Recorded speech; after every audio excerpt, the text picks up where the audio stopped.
A cobrança do imposto de renda será aplicada para um novo público neste ano e a Receita Federal já definiu o período de entrega da declaração. Vamos conversar agora com o sócio da Parkwork e diretor da Federação Contabilista do Estado de São Paulo, Maurício Tadeu de Luca Gonçalves. Seja muito bem-vindo aqui no Jornal da Manhã.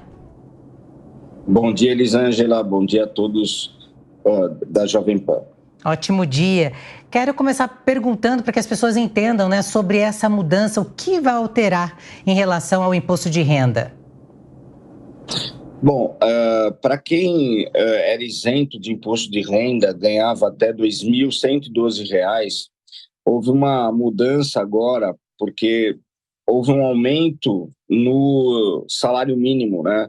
O salário mínimo ele elevou para 1.412 e quem ganha 2 salários mínimos, que era isento até então, vai passar a pagar imposto de renda, vai pagar aproximadamente R$ 170 por ano, vai dar quase R$ 14 todos os meses, né? Isso ocorre porque a tabela do imposto de renda ela não é corrigida na mesma medida que é corrigida o salário mínimo. Então, esse ano houve um aumento do salário mínimo na ordem aí de 4,65%, né, onde que contemplou a inflação mais um ganho real. Contudo, a tabela de imposto de renda ela permanece da mesma forma, né? Os seus limites permanecem da mesma forma. Então, para quem ganha 2 salários mínimos, isso aproximadamente 39 milhões de pessoas, vão começar a pagar imposto de renda agora a partir do mês de janeiro.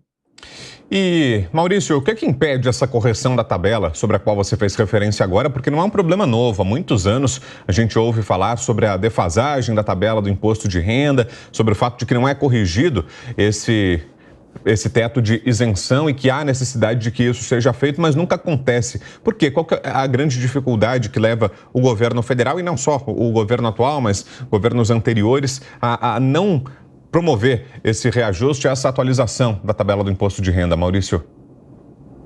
Pois bem, na minha opinião, isso é um erro da tabela de imposto de renda, porque, na verdade, a tabela de imposto de renda ela deveria ter um gatilho onde houvesse uma correção automática, né, pela inflação, né? Contudo, isso não acontece e o que acontece é que cada vez mais vai ingressando contribuintes do imposto de renda na medida em que a inflação ela vai crescendo. Então, isso é uma injustiça tributária, né? Onde o mais pobre acaba pagando muito mais imposto do que o mais rico. Então, isso era uma campanha do Lula de que deveria haver uma justiça tributária, e não está acontecendo. Vamos verificar agora se na reforma tributária vai haver aí esse equilíbrio fiscal aonde haja essa correção automática. Vilela, sua pergunta, por favor. Bom dia, Maurício. Satisfação falar com você aqui na Jovem Pan. Já estou vendo aí no fundo que você é corintiano. Falando aqui sobre o imposto de renda, muito se prometeu pelo governo atual, especialmente, que colocaria o sarrafo de isenção não nesse patamar dos 2.000 e pouco que a gente tem hoje, mas no patamar de R$5.000.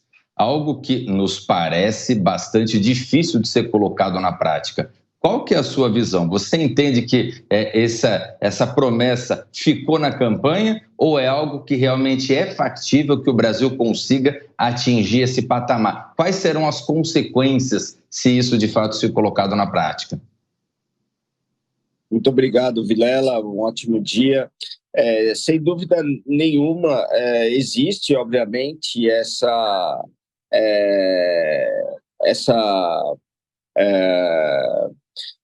necessidade de atualização dessa isenção. Era uma promessa de campanha, né? Na minha opinião, vejo que há espaço para que isso aconteça. Contudo, para que isso possa acontecer, precisa haver uma grande reforma tributária e, além da reforma tributária, uma grande reforma administrativa, né? Porque o custo do Brasil é um custo muito alto, né? A máquina do governo, e não estou falando só do governo federal, mas também o governo estadual, o governo municipal, custa muito caro para o contribuinte, né? E nem vou falar aqui da questão da eficiência dessa máquina, dos serviços que são prestados para o contribuinte.